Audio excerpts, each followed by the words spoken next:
So you don't want to spend a lot of money on a expensive kombucha jar until you know you can make kombucha, make safe kombucha, and tasty kombucha. I hear you.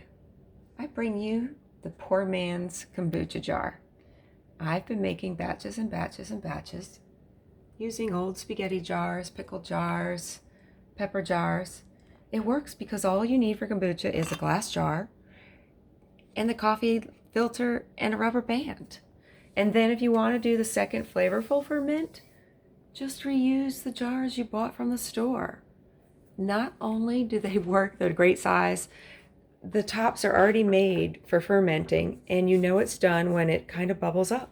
You're good to go.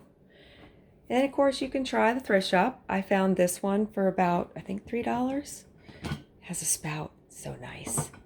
And then I think I found this one on clearance at TJ Maxx for $3. I found this one at Walmart for $6.